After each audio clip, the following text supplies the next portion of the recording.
So I really wanted to I should put this on before I start talking to you. So I really wanted to change up my setup, clearly. I wanted a little bit more atmosphere. I don't know, I'm whatever. But I kind of just feel like I don't know if I like it. Oh, so today I'm going to be doing part 2 of my skincare journey. I need to update you. It looks real good from far, but we're gonna get in there.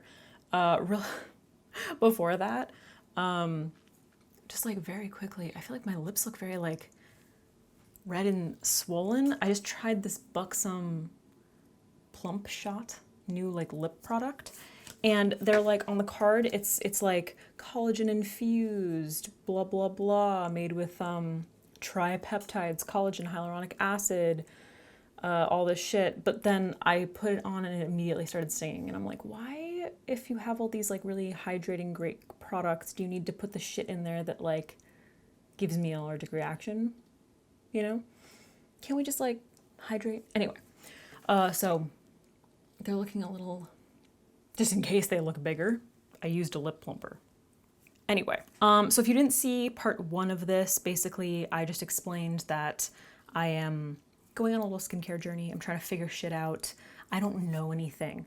I am not an esthetician. I'm not a skincare expert. I'm not a dermatologist, obviously. I do makeup. I'm not even an expert at that, dude. I don't think. So I'm trying to learn more about it, and I kind of just wanted to take you with me, So, quick little update since the last time we spoke about this stuff. I did go and see the person who was recommended to me by a very reliable source, and she's an esthetician. She has her own practice here. I don't know what you call it, business, whatever, esthetician type shit. So I had that appointment. Today is what? Tuesday something. What's today? Tuesday, May 11th. I had that appointment last Wednesday, and I have a follow-up tomorrow. So really quick, I just wanted to share with you, I don't want this to be long, I just wanted to share with you what I learned from that appointment. So basically what she does is an hour-long facial / assessment of your skin. And then in that, if you book that, what's included is a 15-minute mini facial / follow-up the following week or 2 weeks or whenever you schedule it. So just basics. What I learned from this experience, from this last facial, is this is it's like going to the doctor. It's you can WebMD all you want, but when you go to the doctor, they're no, you don't have cancer. You know what I mean? You cannot self-diagnose. You just can't. So I went and I was very surprised by the things that she was saying, assessing my skin, the things she thought I needed, the things that I should avoid. So let me zoom you in so we can get a good look at the shit. Here's the face. Okay.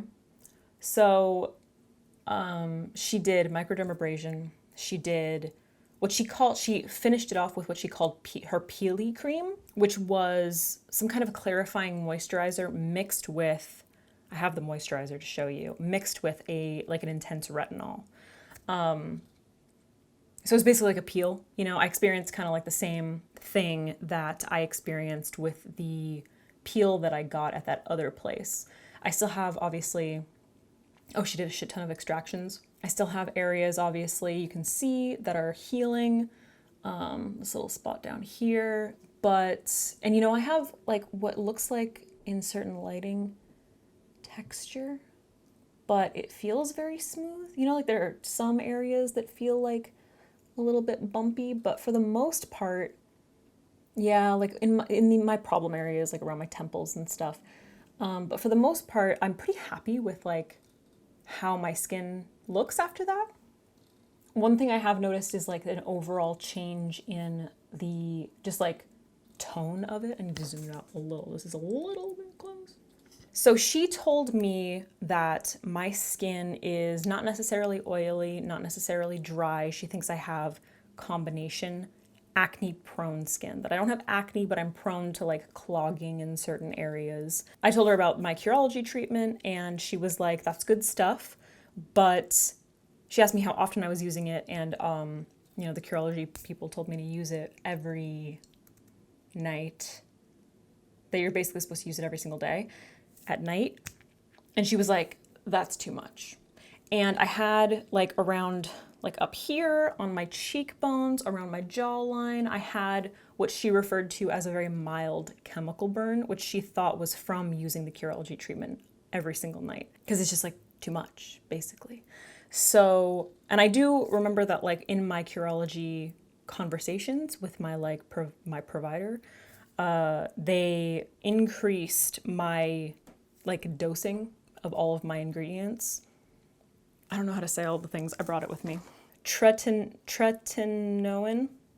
clindamycin, and azelaic acid. So all of those, I think, maybe with the exception of the clindamycin, all of those increased because I was getting like kind of clogging in this area, more breakouts like around here, and they increased that, and I noticed irritation.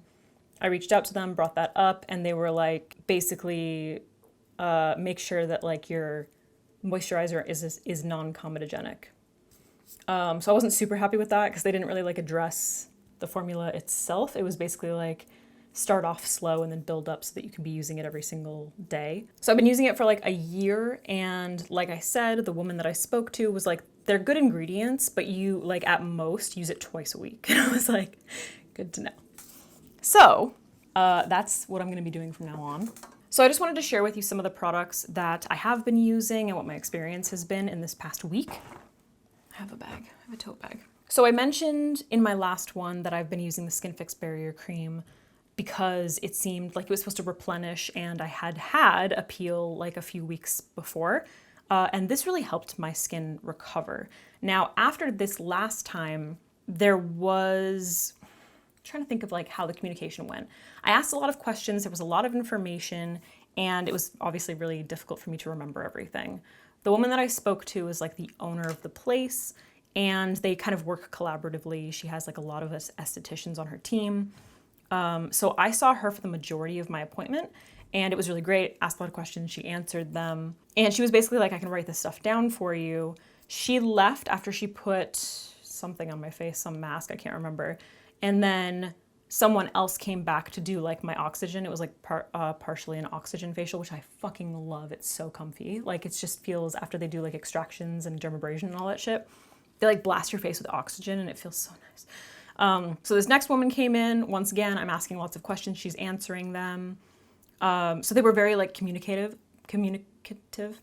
but I kind of felt like some things got lost in translation as a result of seeing two different people in the same appointment. Because then when I was like checking out, they were like, these are the products that were recommended, and I'll show you what those were. And I was just kind of like, yeah, but I don't remember like which ones I'm supposed to be using how often, you know? So one of the things that they recommended was this clarifying clarifying cream for oily and blemished skin by Ayurvedic. So they told me, this was the second chick, told me that I could use this day and night. So I took that as that's what I should be using day and night. So this is immediately what I started using. I kept it to literally just this morning and night, and cleansing my face with my CeraVe foaming cleanser for oily skin, and sunscreen. That was it, Elta MD, which is the one thing that I was doing right. I asked, I was like, what's the sunscreen that you recommend? And they were like, Elta MD UV Clear. And I was like, yes, I'm doing one thing right. So that was good.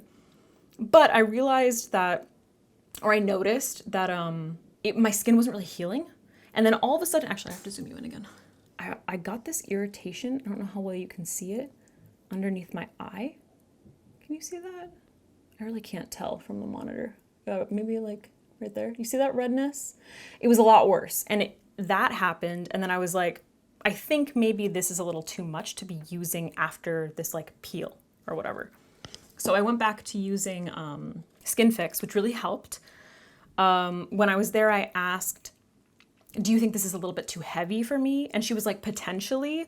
But she did say that once you have like a routine, like one of the things that she said really stressed for my skin type is that cleansing is super important. Using something like benzoyl peroxide is very important. Like making sure that I'm really removing sunscreen, really removing makeup. And I didn't think that I wasn't doing that, you know? You kind of always hear, dude, fuck, This manicure literally lasted, look at that, literally lasted maybe 12 hours. Now it's chipping. Like, get out of my life. Anyway, you hear all these things about like, don't over cleanse, you're gonna dry out your skin. And also you have to be gentle with your skin and all this shit. And then when I asked her about that, I was like, do you have to be like as gentle as people say? And she was like, not really. So the products that she recommended for me is this antibacterial wash with exfoliating beads for blemished skin, once again from Aromatic. And she suggested that I use this in the morning, which I was like a little surprised by. And she was like, it's kind of going to like prep your skin for the day. Like it's treating and also cleaning your skin for the day. And then at night, she recommended this thing from SkinCeuticals, Simply Clean Gel Refining Cleanser with light acid stimulants and enzymatic exfoliation. Too much. Anyway. This I have not tried yet because the pump is broken, so I haven't been able to use it. So I've just been using my CeraVe foaming cleanser. And once again, after the peel, she did say to like not use anything that's like exfoliating, which is probably why, like I think this has benzoyl peroxide in it. So that's probably why this like was irritating. But also the fact that like I got this irritation underneath my eyes. I don't know if this is something that I'm going to be using super often, but I think maybe it would be good for days when I am wearing makeup for long periods of time, because I'll have it on my skin and it will treat while I have the other stuff on my skin. You know what I mean? I don't know. That's just a theory. I have to ask. Something that I picked up because I was watching a Dr. Dre video, Andrea, was the Aveeno Calm and Restore moisturizer, which I've been looking, because this can be like a little too moisturizing, you know? So I wanted something that was gonna be a little bit more lightweight for day. This feels really nice, but it pills underneath my sunscreen, so I'm like, cool. So maybe a nighttime thing. I don't know. It's a little bit more lightweight than this, so maybe this will become my nighttime moisturizer. You guys, it's a journey, okay? One thing that was suggested by the first person that I went to at the Joanna Vargas, I hope I'm saying that right, salon, was the Eminence Organic Skin Care Clear Skin Willow Bark Exfoliating Peel, which is basically like, I'll show you. It comes with these like cotton pads, organic cotton pads. Whatever. And then it's like this kind of thing, and you like pump it up, you know, pick it up on a thing, and then you just work it into your face. And this is kind of the same idea. It's got similar ingredients to the Aromatic moisturizer. So I tried this like a couple times because I was like, maybe this would be good instead, you know, and then go in with like a regular moisturizer. Maybe this is just like too much for my skin. Maybe it's a little bit more sensitive. So these are all just like things that I'm gonna have to talk to them about, you know? Oh, so some other things, you know, I wrote all this shit down. I don't know why I'm not reading it from my little notebook. One thing she made very clear was when I'm working out, if I'm gonna work out, if I'm gonna be sweating, clean my face. Absolutely nothing on my face. She was like, do you work out outside? I said no. And I work out from home. And she was like, you want to clean your face. Like you don't want to have moisturizer, sunscreen, any of that stuff, because your body heats up and then it traps all that shit inside. And I was like, it makes sense, but I didn't think about it. Another thing she said was, I asked about vitamin C because I really want to use it. And she was like talking about the differences. I think I want to follow up tomorrow, but she was talking about the differences. She was like, there are really good vitamin C serums that are not going to work for you. She was like, you cannot use a very high concentrated vitamin C. And I was like, cool. I guess I'll just use this as a paperweight. So this is obviously the new Desi's vitamin C, which is 15% pure vitamin C. So I want to bring this tomorrow and ask if I can like mix it in with my moisturizer or something. I don't know. I really want to try it. Anyway, that's basically that. Today I used this moisturizer. Did I say this already? She did say that like once you have your routine down, like once you kind of have to like figure out like what your clarify. She said the biggest thing for me is cleansing basically and making sure that I'm using like benzoyl peroxide and that kind of shit. And she was like, once you have that like routine down, you can kind of mix and match like moisturizers and masks and stuff. So I got this package yesterday. This is brand new. Let me just say first off, I'm not recommending any of these things to you because I've been using them for a week, or like I don't know for sure yet, you know? But I was reading, I got this package yesterday. This is Holofrog, Holofrog, Grand Amino Cushion Cream. So let me just read this to you because this really interested me. So it said, when we created Grand Amino Cushion Cream, our goal was to make a moisturizer suitable for all skin situations. Not too heavy, think velvety, not slippery, but buildable for thirstier skin, which I liked the idea. I'm wearing it now, and my skin does look quite hydrated, but I did put like 6 pumps on, which is probably too much. I'm still doing the, oh, I should do this, I'm gonna do all of it. Haven't learned my lesson. By blending 11 amino acids at optimal concentration with 2 peptides at 2.5% each, skin identical ceramide NP, don't know what that means, an oil-soluble vitamin C, THD, don't know what that means, and a plethora of plant-based oils and extracts. We hope that both skincare minimalists and skincare fanatics rejoice, blah, blah, blah, whatever. So I was just interested in that, like, combination, especially because it has like a vitamin C in it. So I wanted to bring this with me. It also says soothe and strengthen. I don't know, that sounds good. Like marketing, you know what I mean? Like it's very difficult to know. So I want to bring this with me and be like, do you think this will be okay for me? So that's kind of my update for right now. Those are the things that I know. Tomorrow I'm going to have my appointment, and then I think either I'm going to put like what I learned from that appointment on the back end of this, but if there aren't like big updates, then I'm probably just going to like practice them for a while and then do like a month follow-up or something so we can see what the actual, you know, put into practice, like how it goes, I guess. But yeah, my biggest takeaway so far has been that everyone's skin is so different. It's impossible to watch YouTube videos. You cannot watch skincare influencers. You still can't even watch dermatologists and self-diagnose, because when she was telling me certain things about my skin, I was like, what? Really? Like I can do that? That's what I should be doing? So you really just need someone to like look at it. And unfortunately, that person who left me a comment on my Instagram stories, Caro, or however you say your name, is incredibly right that it's going to take a lot. You gotta talk to a lot of people, you gotta see a lot of people, you gotta find like a person who fits right. So I'm hoping that this person that I'm going to fits right, but I'm gonna give it a little time to figure it out. So that's my update for right now. And potentially, well, I guess I'll just cut this part out if I put more on the back end of this, but I feel like this was really long. But I'm just gonna say, don't buy any of these. I'm not gonna link them. I'm just telling you what I've been told so far for my skin type, because we don't know what works yet. All right, guys, thanks for watching, and watch out for part 3. I really hope we figure it out.